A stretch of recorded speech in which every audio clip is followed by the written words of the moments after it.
one two one two three four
เหมือนจะเป็นไข้อะขอบตามันทำไมร้อนจังพอเห็นคนดังๆแล้วแบบมันไส้ว่ะโทษนะผมไม่ใช่ขี้แต่โอกาสมันไม่มีเลยไม่ไปถึงไหนอะที่กรี๊ดกันหน้ามืดตามัวแต่กับผมตัวผมสู้ได้นะอย่างพี่ตูนนี่ก็ดูเบเอาเฉพาะความเท่ผมไม่เท่าไหร่อะพี่แหลมนี่ก็พอได้อยู่แต่เสียงโคตรแสบหูพี่จะส่งไปไหนวะพี่ป้าก็รุ่นใหญ่ไปเน้นเรื่องสภาพความฟิตของชนะใสๆอะจะเกิดแล้วดาวรุ่งพุ่งแรงเฮ้ยพี่หนุ่มพี่แบงค์พี่แดกลงไปอยากดังจังโว้ยอยากดังมีความอิจฉาอยากแตะขอบฟ้าอยากเป็นซุปตาออร่ากระจายไม่ได้โม้ไม่ได้ฝุ่นนี่ดาวรุ่งดวงใหม่ถ้าไม่ถูก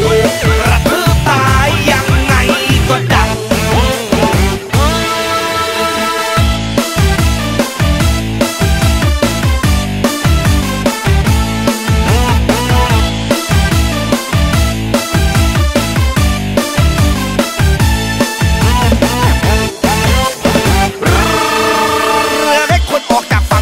ห่วงยางต้องไม่ออกฝั่งไหนอะแล้วพี่ตูนพี่แดนพี่ปั๊บของพี่เหลืออะไรครับทำไมลำใหญ่คนมีเสน่ห์มีแต่คนอยากเปลี่ยนผมเป็นคนขี้เกียจมีแต่คนอยากไฟอยากจะเล่นของสูงอย่างเขาแต่ของต่ำอย่างเราหล่อล่วงมาก็ได้ผมไม่รู้ว่ามันไกลกี่ล้านแต่พี่เนมบอกว่าไกลแค่ไหนคือใกล้อะแต่สุดท้ายนี่ใครเขาว่าจ้องจนแสบตาจะบอดไหมอะคนอื่นทิ้งไว้กลางทางผมต้องเทต้นทางเขาจะถึงชาติไหนอะช่วงพิเศษของคนอื่นเขาผมมีแค่เชือกผูกรองเท้าเอาไว้ผูกคอตายอยากดังจังโว้ยอยากดังมีความอิจฉา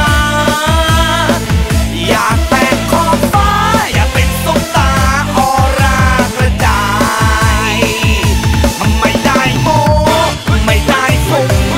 นี่ดาวรุ่งดวงใหม่ถ้าไม่เสือกตกข้อตายยังไงก็ดัง